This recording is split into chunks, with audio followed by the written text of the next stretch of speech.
Good afternoon, everyone. Welcome to Office Hours, episode 788 or so. And I'm blessed to have two of the greatest co-hosts and partners and friends in the world. They both are white middle-aged men as myself, but nonetheless still valuable to society, depending on who you talk to. More importantly, my mentor, Blaine Bartlett, has helped me take all of my possibilities into an incredible reality. In fact, my reality sometimes surpasses people's imagination. So if you would like your reality to surpass other people's imagination, I suggest you work with the incredible Blaine Bartlett, blainebartlett.com. Blaine, my friend, welcome back to Office Hours. That's a pleasure to be here always. I love this show. Soul of Business Thursday. Soul of Business Thursday. And speaking of the soul of business, one of the guys at the soul of my business is Rhett Power. And he had a great day, as you suggest. Congratulations, Rhett Power, unpacking his book, having a quick run through, a pilot session. We are super excited for everything that you're doing and all the help that you're giving ourselves and our community. Welcome back, my brother. How are you? Brother, thank you so much. I wouldn't want to be anywhere else but online here with Blaine Bartlett and David Meltzer. I mean, come on. I love it. What better happening can that be? Yeah, well, you took the place. I'm usually mobile. You're taking the place with the seatbelt across. So be safe as a passenger there. We know you, but we have a really fun first guest. Fred Fisher is here. And, a lot of what we're learning today is to have the appropriate advocacy. We know what lawyers do, being a recovering lawyer myself, understanding advocacy. One of the things I've learned as I got wealthier to make sure I have a health advocate to be able to look and see with situational knowledge and experience the most important thing in my life, my health. But this gentleman, Fred Fisher, who's joining us on Office Hours, welcome first, Fred, to the Middle-Aged White Man Society. Welcome. Well, good afternoon, gentlemen. Very nice. Well, you wrote this book, and all I could think about is I never thought about really the advocacy that I would love to have, the situational knowledge I'd love to have about claims made in insurance. And lo and behold, I found someone who wrote the book, Claims Made Insurance, and allowing us to understand and explain the claim made policies. And as an advocate, we can really assist ourselves in protecting ourselves as well as making sure that we're compensated correctly. And you truly are the foremost advocate that I know for claims made insurance. What got you into this advocacy position to write this book? Well, I believe in coverage. I believe in the insurance industry. I believe that the insurance industry should be reasonably paying for those types of claims that they market that they're going to cover. And we're not even talking gray areas. But the problem is that more and more insurance companies, like every other business in the world, wants to try and limit their exposures and limit their liabilities and limit their payouts for any number of reasons. And when you have accountants running insurance companies, they don't even know what insurance is anymore. They're treating it like it's a product like toothpaste, and it's not toothpaste. And everything about the insurance industry and the way the insurance companies operate is totally opposite to what how any other business works. Totally opposite, including the fact that, unfortunately, they now think that the claim department, actually, they probably always thought this way, but it's just gotten worse. They look at the claim department as a cost center. That's where the money is being spent. This is where we got to make sure we control those expenses. And it's the exact opposite. And a good example of that is the fact that, I used to own a claim adjusting company, and all we did was professional liability.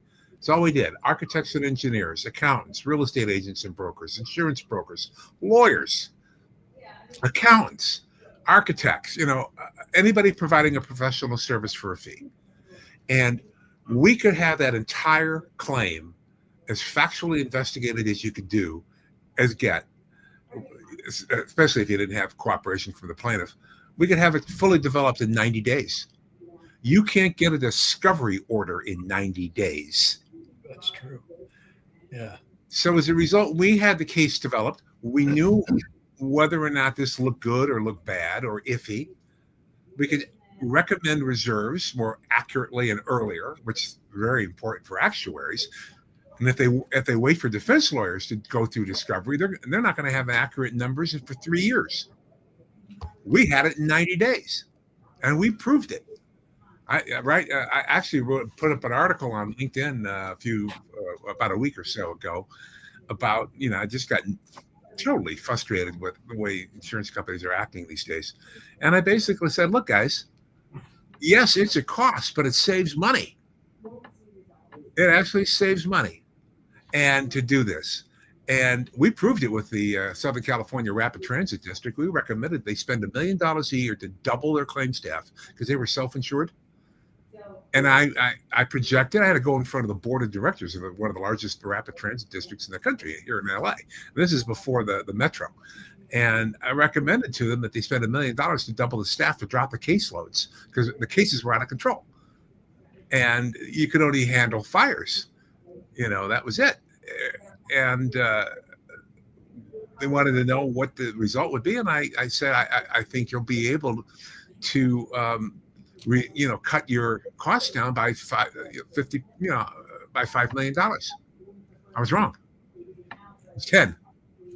Wow. They say $10 million a year. They got a 10-for-1 return on that $1 million they spent to double the staff. The caseload dropped from 8,000 down to under 4,000. The lawyers they were referring cases to started complaining that they weren't getting enough case referrals. Well, that's because they were getting settled. And when you add to it now that they have the metro exposure, the trolley trains back, I have no idea what it is. But this is a result of a qualitative claim audit, which I don't think insurance companies are doing anymore. They don't want to spend the money on a qualitative claim audit.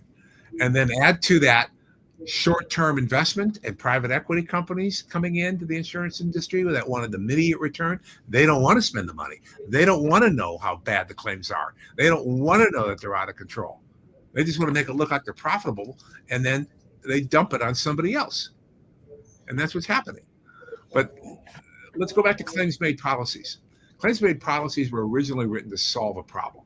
And that was if you were an architect or you were an engineer or you were an attorney and you committed a professional error, the damages might not be immediate.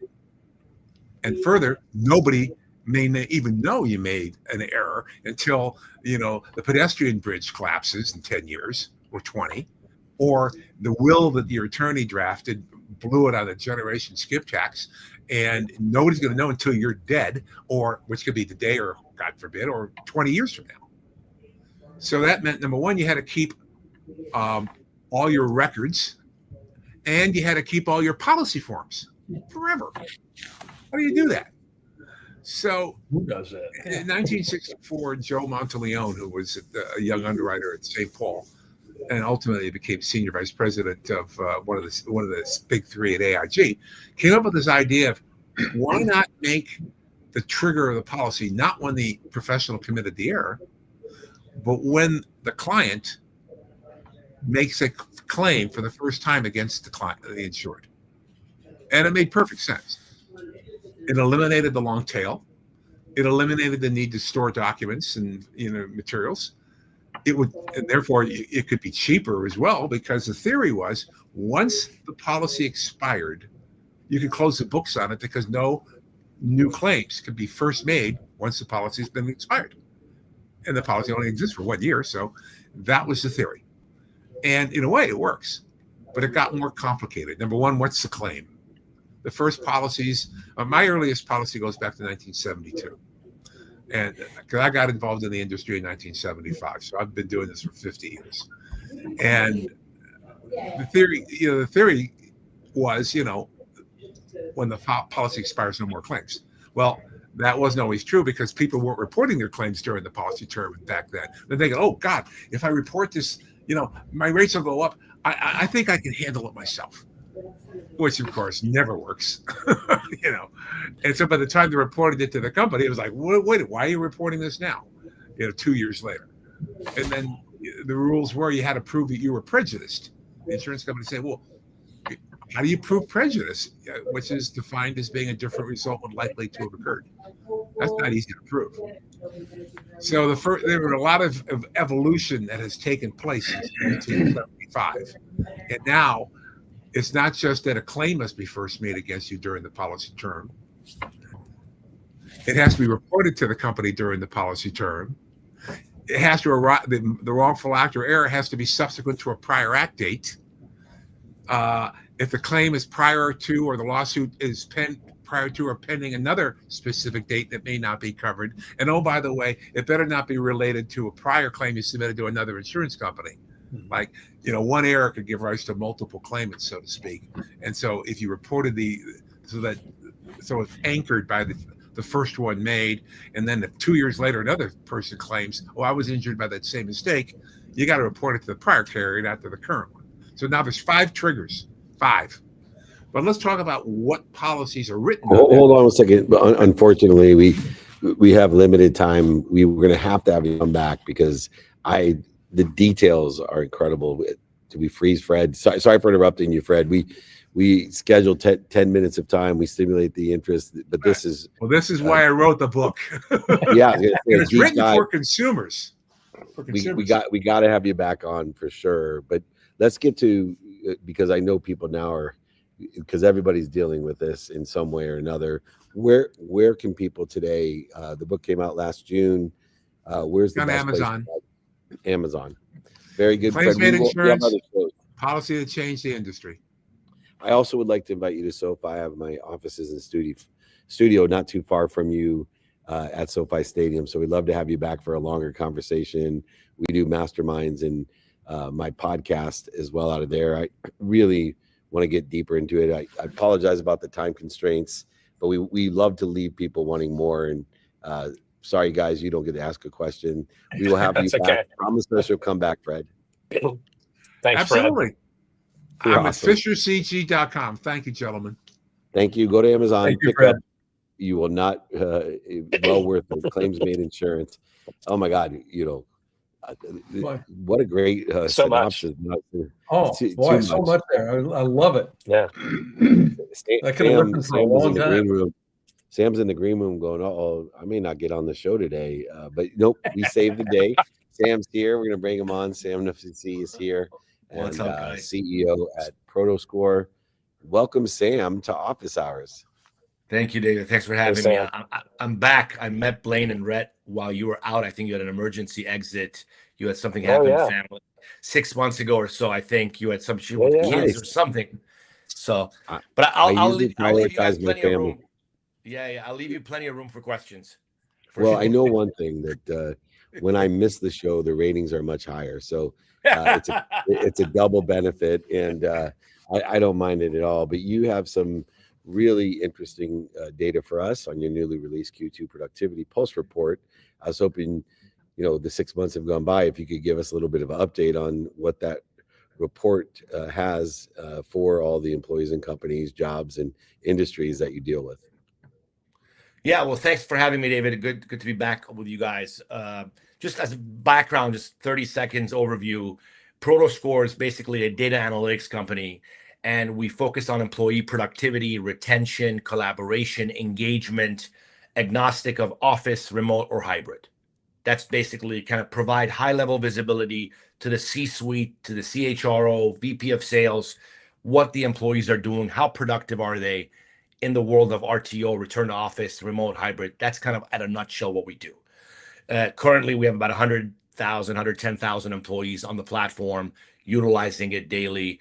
And we see a lot of trends. For example, fun stuff to just share with you guys is we see productivity significantly higher for hybrid employees than those solely in office. You see a significant, and we measure that. So we measure productivity based on if an employee is in an office or they're remote, and gauge that and provide that value to the kind of stakeholders above in management and beyond. We feel like the future of work is evolving into this merger of HR and human resources with technology under the IT, CIO, CTO world. We think that's coming together. We think the CHRO is going to be much more of a stakeholder going forward as this evolution happens. And we're fortunate to be kind of in the middle there as this confluence happens to visualize a lot of data. And that's how we do it.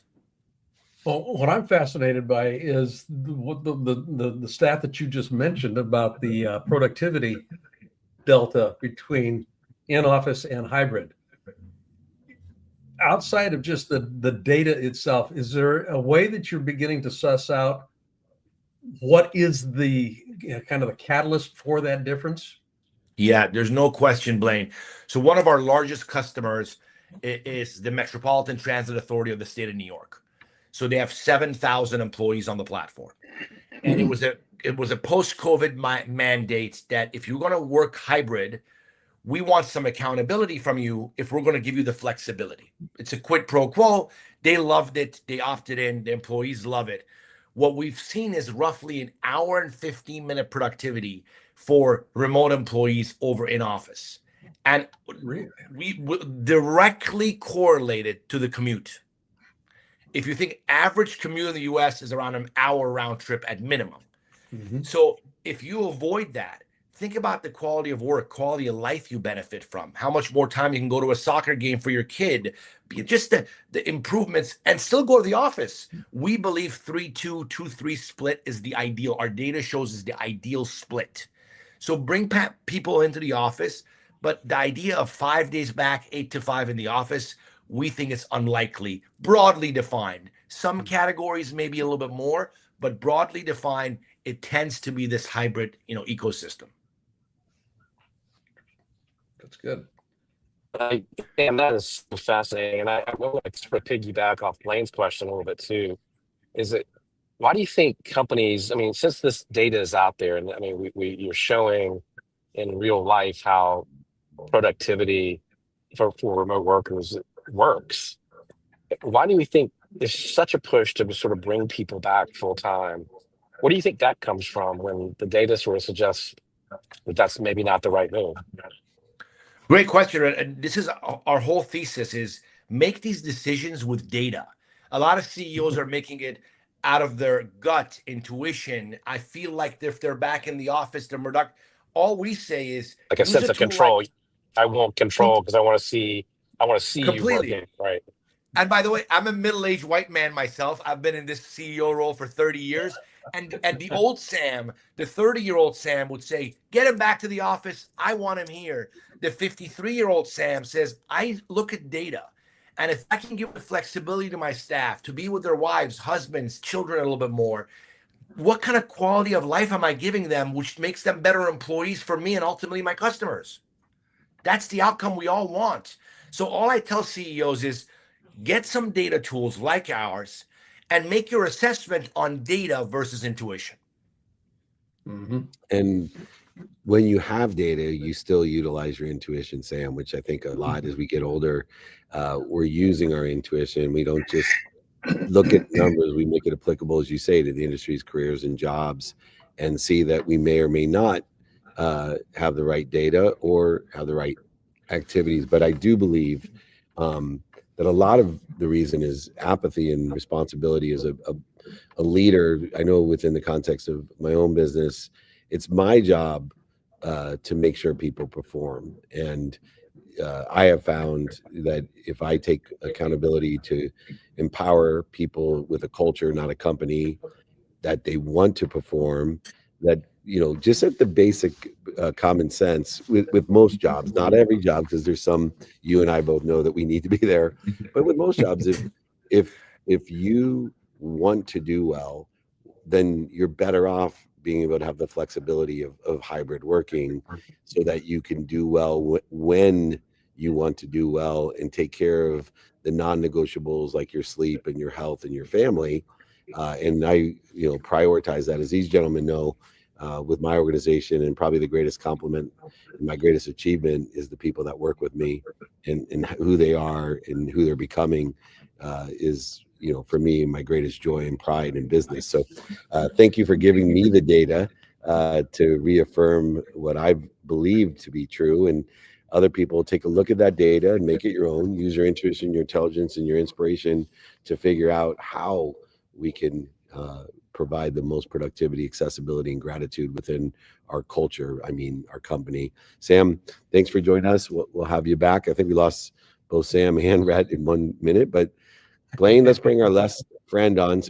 Sam's coming back. That was really good. That was good. Yeah. DL's here, Gorel. We got 3 Californians today, so Yeah. we're in the early afternoon. I'm here in Minnesota at Aspire, so I have no clue where I am. CEO at International Capital Group, ICG. Welcome, Adil. Hi, it's a joy to be here. Thanks for having me. It's a joy to have you, and we really want to talk about your one-day online live expo, which is coming up in December from 10 to 2 in Pacific time.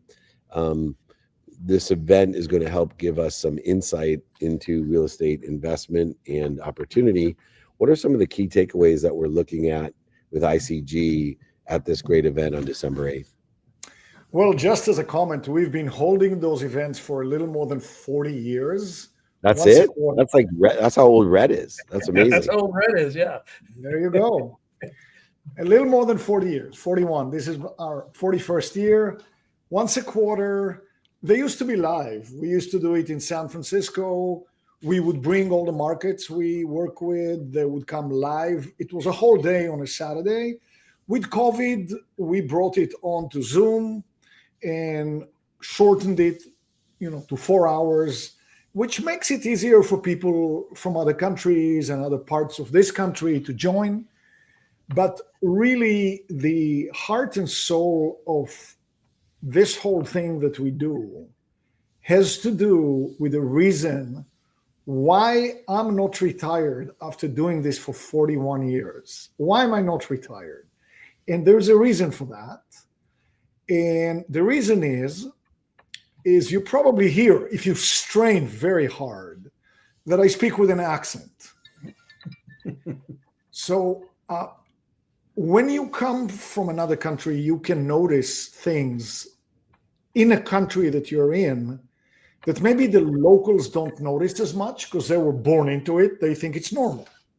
So, as it happens, there is a financial gift given in the United States. And to the best of my knowledge, only in the United States, I could be wrong, but that's what I know, which is a complete life changer, not in one day, but in the long run. And absolutely no one that I ever talked to in the United States over 41 years, even though it's right there in plain sight, has given any thought to how powerful and special it is, except for one guy that I was in touch with in 2012. His name is Warren Buffett, and he got it before I explained it. Everybody else, only after I explained it. So this thing is so life-changing. I could have retired 30 years ago, but the message is too precious. So that's really the foundation of why we have those events, why we do what we do. So I think probably I should share about that before I talk about the event, if it's okay. Of course. Great idea. That'd be perfect. Yeah. It is hard, though, with your South Texas accent to understand. Exactly. Yes. Yeah. I've been working on moving it to, the Kentucky flair. It's been a little hard. Yeah. Good. Yeah. Well, give us some insight. Yeah. All right. So the name of that great and special and life-changing gift is known to everyone. It's a name that everybody recognizes. The name is the 30-year fixed rate mortgage. So everybody would say, what? Everybody knows about what? Come on, there's nothing special. Go away. So maybe the best way to illustrate why this is special is what happens when I speak in Europe. So here I am, I'm in Europe, and I tell the Europeans, my American investors have a loan that they can take called 30-year fixed rate. And they say, what do you mean by that? And I said, well, kind of like what the name implies. The monthly payment, principal and interest, will never, ever change. It will not track inflation, cost of living. No, it'll be fixed, like the name says. And then the loan balance, how much you owe, even though it goes down all the time with your little monthly payment of principal, still doesn't track inflation. The Europeans react very harshly. I hear things like, I'm sorry, sir, but you clearly don't know what you're talking about.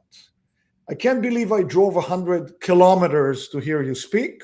I'm going to prove to you that you are talking nonsense using logic. Let's begin, they say. You have inflation in the US, right? Right. Always, right? Yes. Sometimes it's high, sometimes it's low, but it's always there. Correct? Yes. Yes. 40 years ago, you bought a postage stamp for 4 cents.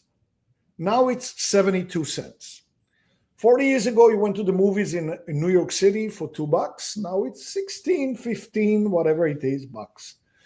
If you go to Whole Foods today and you buy a beautiful organic avocado, it's going to be $3. You know, we know, everybody knows, in 10 years, probably going to be $6 for the same avocado. You have inflation. Now, you want to tell us that in the middle of all of this, meaning the cost of tomatoes, of avocados, of shoes, of glasses, of t-shirts, of houses, of rents, of everything, constantly going up with inflation, because inflation weakens the dollar and you need more dollars to buy the same goods. Somebody is going to be insane enough to actually lend you money for 30 years that will be the only thing in the US economy never to change with inflation, while everything else does. If this were true, inflation would become your best friend, your BFF, because it will constantly erode the real value of your loan, making it tinier and tinier. It's horrible for the lender, but it's unbelievable for the borrower. Not possible. You're an idiot. We rest our case. Well, very powerful stuff. So then I say, how about you kind of check on your little phones and say, what? You really have this thing in the US? The next question is always the same. If the American can get this unbelievable gift, why don't they all drop everything and run to get as many of those as possible? My answer is always the same. I don't know, but I sure did. So this is such a strong message. And the local American people who were born here think it's normal. They were born into it. So I don't have any mood to retire when this, and I can give you an example of what it looks like. This is one example. When you do it for decades, you have thousands of examples. So here is one example. I talked to a doctor just this week. He's now in his 70s. He said, look, I bought 24 homes, rental homes with you guys. I started small. I wanted to buy one home to see that the local property management teams that you set all over the country really will take care of handling the house, because I didn't have any time to deal with homes. So when I saw it, yeah, they do take care of it. I bought another one. I ended up buying 24. By the way, not as impressive as it sounds. At the time he was buying those homes, we like to buy brand new homes. He was buying them brand new for about $150,000 back in the day, putting a small down payment because he wanted to get a big loan, the big gift, the 30-year fixed rate loan. And he said, after about 13 years, even though I put a small down payment and my loans were very big, after about 13 years, all my loans were roughly 1/4 of the value of the homes. That's what inflation does to a loan that never changes with inflation. So he said, I was ecstatic because over my 24 homes, there were millions of dollars in equity, obviously. I sold 5 of the homes and didn't do anything fancy. I didn't do any 1031 exchanges, nothing, just sold and paid my tax. And I used the proceeds of the 5 homes that I sold to pay off the little loans remaining on the 19 homes. And with 19 free and clear homes, I didn't have to be a doctor anymore. Thank you, thank you, thank you. And he adds the one sentence everyone always says in the future, even I, and I own hundreds of those things. I should have bought more. So it's life-changing. And so, yeah, and then the asset-based lending side provides tax-free income if and why you rent it as well. So I am 100% in agreement with you that Americans don't take advantage. And when you're looking at the first-time home buyer, the multi-unit, if you're not buying or having your kids in their 20s buying a multi-unit, managing it, living in one for free with the FHA 3% down loan, or there's so many advantages. We want to have you back, Adil. I don't know why people laugh at you, scoff at you, or make fun of you, because I just applaud you. More people know this strategy and need to know it. My other friends here, I know, have taken advantage of it over the years. ICG will teach you what to do, how to do it. They have the proof. You definitely don't need to laugh, scoff, and make fun of them. Saturday, December 6th, if you want to learn more, just jump online at the online live expo, 10 to 2. It'll be the best 4 hours that you spend. It'll change your financial wealth. You'll be able to do what you want, when you want, with who you want. You might even want to join us as a co-host here on the Soul of Business. Thanks so much. We'll see you soon. It was a pleasure. Thank you so much. Thank you, Adil. Awesome. All right, gentlemen, what's your takeaways of the day? Well, this was an easy show to do today. Yeah, it was. We didn't get much action, did we? I just finished another show, and we were doing a little riff on the nature of creative constraints, and the idea of constraint kind of comes into play. Inflation, and I'll just kind of take Adil's conversation here. Yeah, people see inflation as a constraint. It's kind of like, oh my God, inflation. How do we leverage the constraint? How do we actually make it our friend and actually be able to utilize it? Yeah. Fast forward, create possibilities. As a wealth creation, and most people don't think about, inflation as a wealth creation opportunity. And it is truly that if you know what you're doing with it. So my takeaway has to do with just the creative use of that particular constraint. Rhett, it's off to you. Perfect, Rhett. He's frozen. Where'd you end up at? Yeah, Jordan, I'm in the back room here on office hours, just finishing up. I'll just take the takeaway of the day. Give me 1 minute. I'll be right back to you guys. Thanks, Jordan. Sorry, I got 3 things going on here at Aspire. My takeaway is the simple things to do or simple not to do when it comes to investment. We make things so complex, and if we look at the basics of how this country was formed and the laws of this country was to protect the landowner and the advantages, what we're here doing tax architecture, whether it's real estate investment, the rich people formulate their laws so they can get richer, and the poor people don't do what the rich people do, and they wonder why they're not rich. And so there is legal, simple ways to take advantage with very little money, and you can always go get people's money to partner with you. So I always say the simple things to do are simple not to do in investment, and I encourage everyone to reach out to all of our guests today. They know what they're talking about, whether it's insurance claims, the simple way to protect yourself as an advocate, or real estate. It doesn't matter. This is a great way to use data, to use the laws of our land to benefit. Anyway, I want to thank Rhett. I want to thank you, Blaine. Everybody reach out to Blaine Bartlett. He has an incredible mastermind. You can join, reach out to him. He taught me the soul of business. He will take your possibilities to probability and make it reality. And so we are blessed to be a part. Thanks for joining me, Blaine. You bet. You can reach out to me directly. And Gigi, put that back up real quick. I know you got to run, Dave, but I'd love to have a conversation with you about the mastermind. That's the place to set that appointment up. Not going to sell you anything, but I will fill you in on what's possible. Possibility into reality. Cal.com/team-SOBM. It's a great mastermind, the Soul of Business Mastermind with my mentor. People ask me all the time, where did you get all this great information? Who's your mentor? Well, he's sitting right next to me, Blaine Bartlett. Check him out. We appreciate you, brother. I'll talk to you soon. Thanks, buddy. Enjoy Aspire. I am. All right, here we go.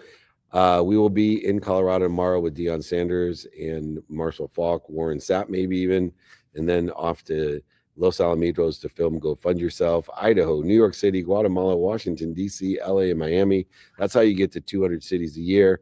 Blessed to be there. Remember, most importantly, if you want to find us, just get into our invite system, 949-298-2905. If you're offended, obligated by invitations, do not text me at 949-298-2905. Most importantly, be more interested than interesting.